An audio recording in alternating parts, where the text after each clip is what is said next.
Real quick.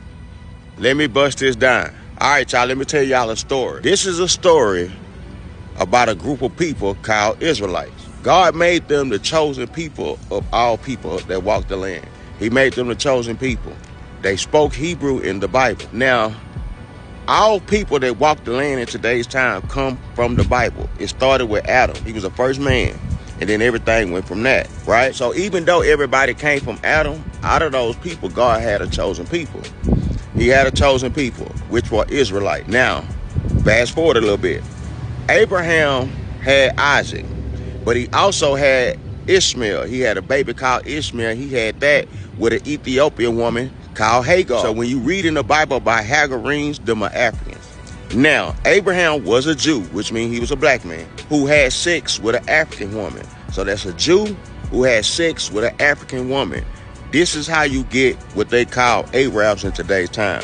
Those are Ishmaelites. So when you read in the Bible about Ishmaelites or Midianites, you're reading about Arabs. That's what you're reading about. But that's here nor there. So when you read the Bible and you read about Abraham, Isaac, and Jacob, that's who the lineage or the bloodline or the promise was given to. That lineage. You have to come from that particular lineage to be a part of what God called his chosen people. If you're not a part of that lineage, you cannot be grafted in, bro. You cannot be grafted in from another bloodline. You have to be from that particular bloodline. This Bible is a story about that bloodline. If you're not from that bloodline, you are not the true children of God. And then Isaac had Jacob, right?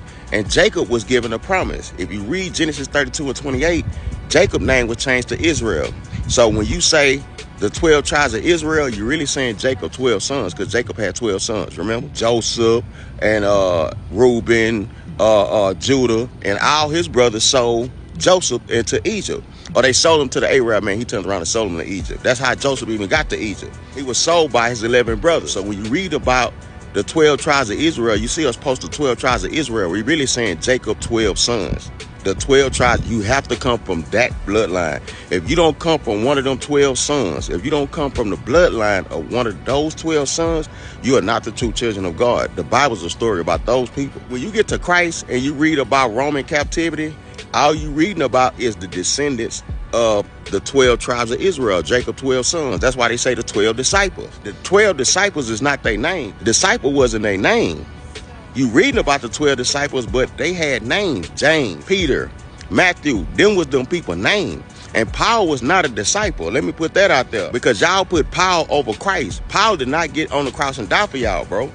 When I show you John 4:22 and Christ say salvation is for the Jews, you want to take me somewhere Paul said, when Paul did not die for you, man. When I show you in Matthew 15:24, Christ say he only came for the 12 tribes of Israel, you want to take me to Romans or somewhere, or Galatians. Some you really don't understand. Corinthians. You don't understand none of the letters of Paul in the Corinthians. You don't understand that, bro.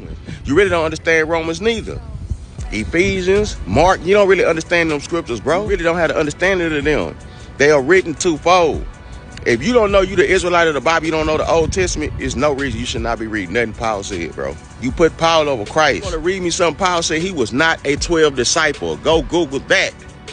Google that. Paul is not a 12 disciple. He's an apostle, but he's not one of the 12 disciples. When Christ was alive and walked the land, he wasn't a part of them people. He wasn't down with them people. He tried to kill Peter and them. Paul's name was Saul. He tried to kill Peter and Matthew. He didn't like them people.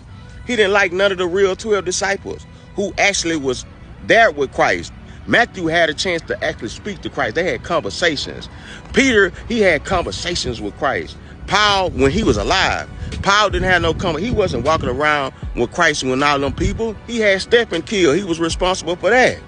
He didn't like them people. He sat in the highest seat of the Pharisees, bro. Now, he turned his life around after Christ smited him, but never put Paul over Christ. Never. He didn't even like them. He didn't believe in that. He did not believe in that. So this is a story about the 12 tribes of Israel, Jacob 12 sons, the whole Bible. They was in slavery in Egypt. They was in slavery in Assyria. They was in slavery in Persian Medes. They was in slavery to the Greeks. They was in slavery to the Romans. They was in slavery to the Babylonians. The whole Bible is a story about the 12 tribes of Israel, or Jacob 12 sons, being in slavery to other nations. And it transferred into today's time. You still in slavery to them same other nations, bro. To them same other nations. The people that sat down in the UN, they say, you know what? We gonna unite. We don't like each other, But we gonna sit down and unite as a nation. United Nations. They done united and sat down against you. Black people, Hispanics, we cannot stick together, bro. We cannot stick together, and we don't want to know the story of our history, which is in the scripture. Shut up and dribble.